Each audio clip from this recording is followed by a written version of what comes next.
दोस्तों कैसे आप लोग। बहुत ही ज़्यादा स्वागत करता हूँ आपके अपने चैनल पर। बात करेंगे यस बैंक की। देखिए यस बैंक में कल का दिन काफ़ी इंपॉर्टेंट रहने वाला है 13 मार्च, क्योंकि लॉक इन पीरियड एक्सपायर होने वाला आप सभी जान रहे हो। और एक्सपर्ट्स की जो है बड़ी बात निकल कर आ रही है, बड़ी यहाँ पर राय है, अपडेट है, क्या कुछ हो सकता है। लेकिन उससे भी बड़ी 13 मार्च से भी बड़ा जो इवेंट है वह होने वाला है 28 मार्च को। क्या कुछ है सारा कुछ जानेंगे। रिक्वेस्ट है कि वीडियो अच्छी लगे लाइक ज़रूर करें, चैनल को सब्सक्राइब कर ले जेन्युइन कंटेंट के लिए।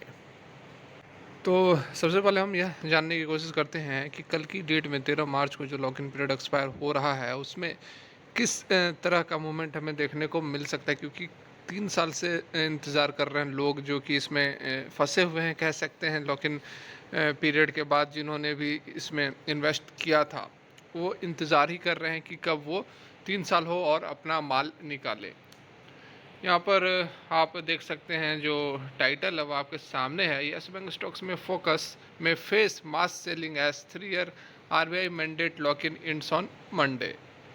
तो यहाँ पर देखिए एक्सपर्ट्स या फिर एनालिस्ट्स का जो मानना है कि एक डिस्ट्रेस हमें देखने को मिल सकता है मंडे को, क्योंकि जो 10 इन्वेस्टर बैंक्स है जिन्होंने लगभग 49% का स्टेक लिया हुआ है मार्च 2020 में 10 रुपये के भाव पर, वो यहाँ पर एग्जिट कर सकते हैं। देखिए as much as 1.35 billion shares जो है are with individual investor including retail high net worth individual NRIs under the lock in and around 67 million with ETF. जैसा मैंने आपको पहले भी बताया था, ईटीएफ जो है 67 मिलियन शेयर्स है ईटीएफ के पास, और बाकी 1.35 बिलियन जो है वह इंडिविजुअल और हाई नेटवर्थ वाले जो होते हैं उनके पास है। दिसंबर 2022 तक एसबीआई के पास जो है 26.14% या फिर 6050 मिलियन शेयर है यस बैंक के। एचडीएफसी के पास और आईसीआईसी के पास 1000 है, मतलब दोनों के पास एक 1000 है। एक्सिस बैंक के पास 600 मिलियन, कोटक के पास 500 मिलियन, फेडरल और बंधन के पास 300 मिलियन है। आईडीएफसी फर्स्ट बैंक के पास 250 मिलियन शेयर्स हैं।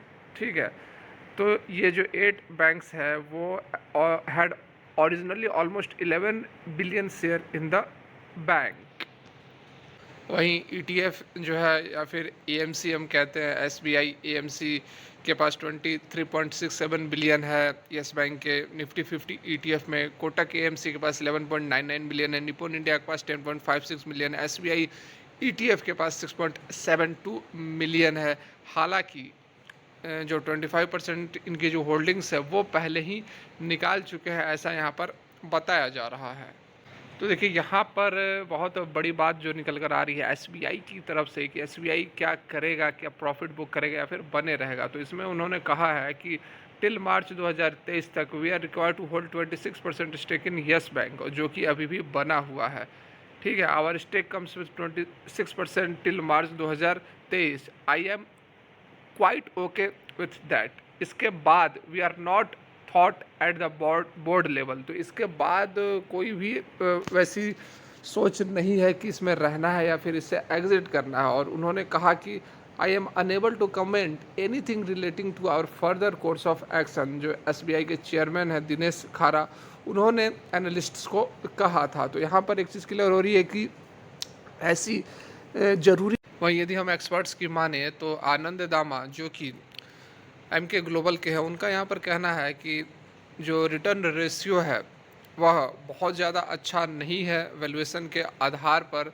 इसलिए there are many other options for investors in the banking sector now and this brokerage has a sell call on the stock. तो यहाँ पर सेल कॉल दे रहे हैं एमके ग्लोबल की तरफ से, और बहुत सारा ऑप्शंस है यहाँ पर, ये चीज़ भी बताया जा रहा है। आशुतोष मिश्रा जो कि आशिका ब्रोकिंग, आप नाम भी नहीं सुने होंगे आशिका ब्रोकिंग के बारे में, उनका यहाँ पर कहना है there is going to be a lot of selling pressure in the coming months, another pain point for the investors. ठीक है, तो ये यहाँ पर सबसे बड़ा आप कह सकते हैं मुद्दा जो कि 13 मार्च से भी बड़ा इवेंट होने वाला है 28 मार्च को, और वह है क्या 8,400 करोड़ का जो 81 बॉन्ड्स था उसको लेकर। ये देखिए बहुत बड़ा मुद्दा है।